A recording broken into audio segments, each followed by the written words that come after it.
నమస్తే. నేను మీ స్వాతి. అందరు ఎలా ఉన్నారు? నేనైతే చాలా బాగున్నా. మీరు బాగుండాలని మనస్ఫూర్తిగా అయితే కోరుకుంటున్నాను. అలాగే నన్ను సపోర్ట్ చేస్తూ సబ్స్క్రైబ్ చేస్తున్న ప్రతి ఒక్కరికి అయితే పేరునైతే థ్యాంక్ యూ సో మచ్ అండి. వంట రూమ్లోకి రాగానే ఇలా సింక్ వండాన్ని ఖాళీగా కనిపిస్తే మనసుకు ఎంత ప్రశాంతంగా ఉంటుందో చెప్పనక్కర్లేదు కదా, మీకు తెలిసే ఉంటుంది.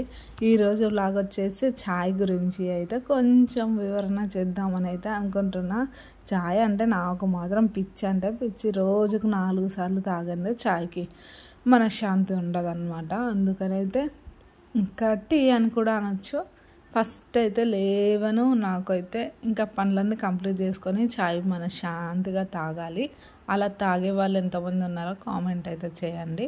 నిజానికి నిద్ర మొత్తం వదులుతుందని కొందరు, మరింత ఉత్సాహాన్ని నింపుతుందని ఇంకొందరు ఛాయ్ లాగేస్తూ ఉంటారు. అంతేకాదు, ఛాయ్ దగ్గర అబ్బాయి అంటూ సాంగులు కూడా సింగుతూ ఉంటారు. అలాంటి వారు రోజు ఛాయ్తో మొదలు పెడుతూ ఉంటారు. అలాంటి వారిలో మీ పేరు కూడా ఉందా? ఉంటే కామెంట్ చేయండి. ఇలా రోజుకు 1 కంటే ఎక్కువ సార్లు టీ తాగుతున్నారా?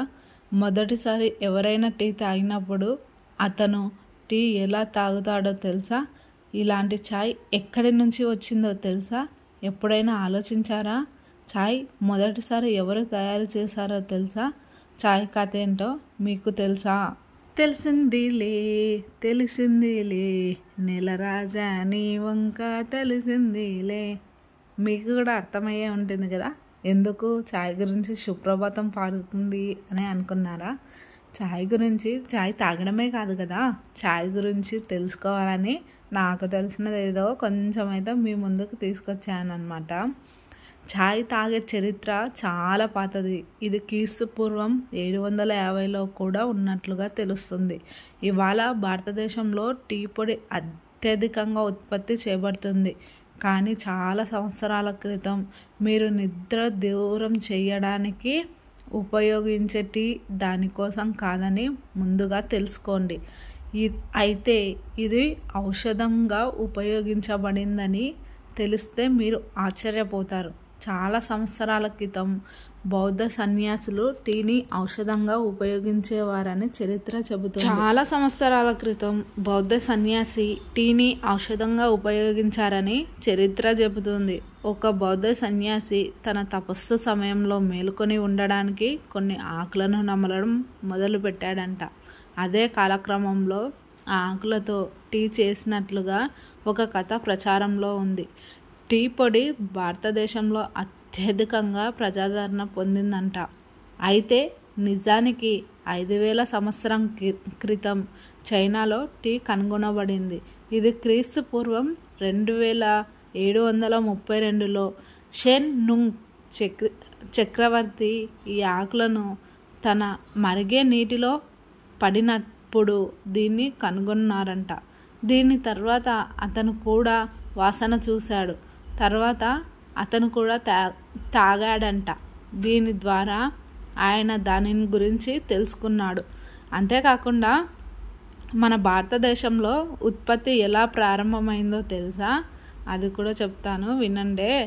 భారతదేశంలో ఈశాన్య ప్రాంతంలో బ్రిటిష్ ఈస్ట్ ఇండియా కంపెనీ ద్వారా భారతదేశంలో టీ ఉత్పత్తి ప్రారంభమైంది. తర్వాత 19వ శతాబ్దం చివరిలో దాని ఉత్పత్తి ప్రారంభమైంది. దాని తోటలు ప్రారంభమయ్యాయి.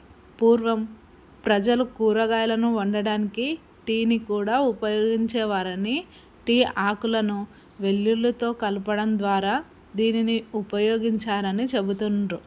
అంతేకాకుండా 1823, 1831లో ఈస్ట్ ఇండియా కంపెనీ ఉద్యోగులు రాబర్ట్ బ్రూస్ చార్లెస్ టీ మొక్క హస్తంలో నాటినట్లు ధృవీకరించారు. దీని తర్వాత అతను చైనా సాయంతో భారతదేశంలో టీని ఉత్పత్తి చేయడం ప్రారంభించాడంట. ఎందుకంటే ఈ టీ విత్తనాలు కూడా బయట నుండి దిగుమతులు చేయబడ్డాయి. టీ నిజంగా భారతదేశంలో బాగా ఉత్పత్తి చేయగలదా లేదా అని పరిశోధన కూడా జరిగింది. అంతేకాకుండా రాబర్ట్ బ్రూస్ ఇక్కడి టీ పొదల్లో కొన్ని ప్రయోగాలు చేశాడంట.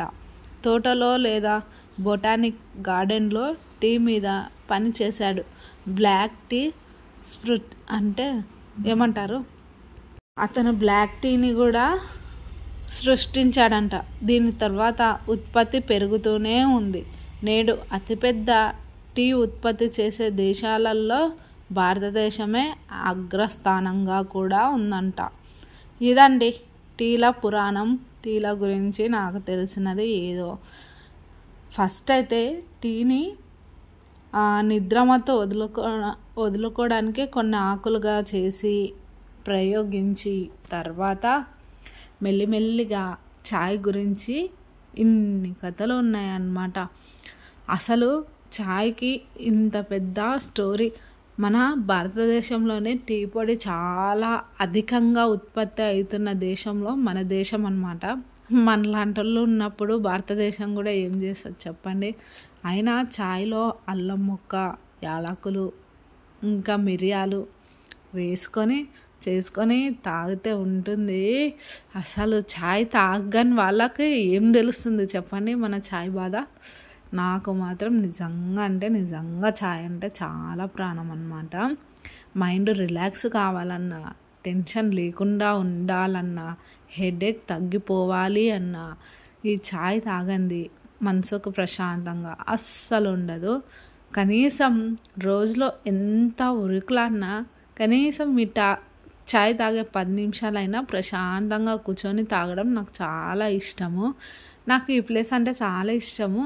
ఇంకా అందుకనే నేను ఎండ వస్తుంది, అలాగే పిల్లలతోనే టైం స్పెండ్ చేయడానికి అవుతుందని ఇక్కడ మాత్రం ఇలా కూర్చొని ఒక్క 10 నిమిషాలు పిల్లలతోన మంచిగా టైం స్పెండ్ చేస్తా. మా లడ్డుగాడు చూడండి, వాడికి ఛాయ్ పోస్తలేనని ఇంకా కెమెరా కనిపించిందంటే అయిపోయింది. ఇంకా ఎక్కలేని ఫోజులన్నీ కెమెరా ముందుకు తీసుకొస్తారు ఇద్దరు అన్నమాట. ఇంకా ఇదండి స్టోరీ. వానితోనే టైం స్పెండ్ చేసుకుంటా. నేనే అలవాటు మార్చుకుందామని ఎన్నో ప్రయత్నాలు చేస్తున్నా. ఇంకా పిల్లలకి కూడా ఛాయ్ ఒక్కసారి అలవాటు అయ్యిందనుకోండి, దాన్ని వదలాలంటే ఇంకా మళ్ళీ భూలోకం తలకిందులు కావాలన్నమాట. మనమే ఎలా మానుకోవాలో తెలియక తికమక అవుతుంది. ఇంకా మా పిల్లలకి అయితే అస్సలు పొర్రపాటున కాదండి. అసలు గిట్ల టేస్ట్ కూడా టేస్ట్ చూసినామనుకోండి వదలలేమన్నమాట. ఛాయ్లోనే ఉండే గొప్పదనం అదనమాట. ఇంకా నాకైతే ఛాయ్ అంటే చాలా ఇష్టం. ఈ మధ్యనే రోజుకు 10 సార్లు తాగేదాన్ని 3 సార్లకు వచ్చిన. ఇంకా అది కూడా బంద్ చేసి ఒక్కసారికైనా లేదనుకోండి మొత్తానికి బంద్ చేయడానికి మ్యాక్సిమం అయితే ట్రై చేస్తున్నా.